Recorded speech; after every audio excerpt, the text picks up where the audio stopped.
Happy Friday, everybody, and good Friday to those of you celebrating Easter. I hope you have some fun plans ahead of you this weekend, whether that might be doing an Easter egg hunt with your kids or going to church, whatever that might be, enjoy.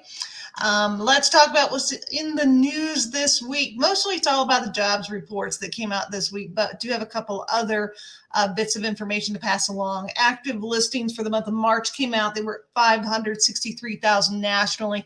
That is down from 578,000. But again, the low point was in February of 2022, and we are up 60% since then. And if you want to talk historically where we're at, historically, we are at half of what we used to be with pre-pandemic levels. So this is what continues to drive home values and why we don't see any housing bubble and why it is still safe to purchase right now. CoreLogic did come out with some numbers. The values, home values up 0.8%, and they are actually projecting more growth, higher growth than previously projected over the next year. So that's good. They, like us, believe that the housing market is strong and will continue to be strong. Now let's go to the ADP and BLS report. ADP report came out first. The actual number for job creations was 145,000. The expectation was 210. So this was a pretty big miss on that report. Most of this being from leisure and hospitality. We are starting to see that leisure and hospitality levels are starting to get back to pre-pandemic levels. And we have seen the most job gains in leisure and hospitality, which has been driving the jobs reports for the past several months. So now that we are starting to see this, see those normal levels, that should have an impact on those jobs reports, much to what we expect that things will start to balance out now.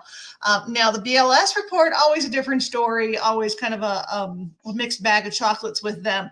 The expectation was 240,000. It did come in at 236,000. That was job creations for the business survey. So that's the big headline number. But remember, there are two components to the BLS report. So the household survey came out and showed that the job creations was 577,000. So really very different.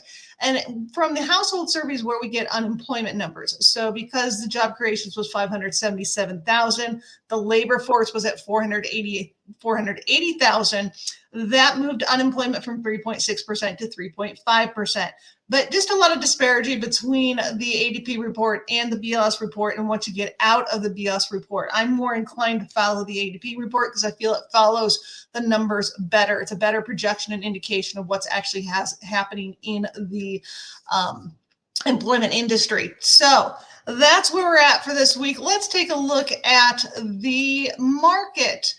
You can see that this week, right now we are presently down 52 basis points, and this is solely a result of the BLS report. We do feel like next week, the expectation is that these numbers, once they've had more time to kind of dive into the data, we'll see some moderation here. We might get back some gains. We'll see. I'll certainly let you know. But over the course of the last week, you have seen the numbers have been improving. We've had small gains in the interest rates, losing it today, but nonetheless, we are trending in the right direction overall. So hopefully with the correction, once that jobs report today from BLS is kind of investigated more, we'll see kind of a bounce back with the MBS markets. So that's where we're at today. If you have any questions, please do reach out to me. Have any questions or concerns, please leave your comments below. Please do like and share my videos. I do really appreciate that. Otherwise, have a great weekend, and I will see you next week.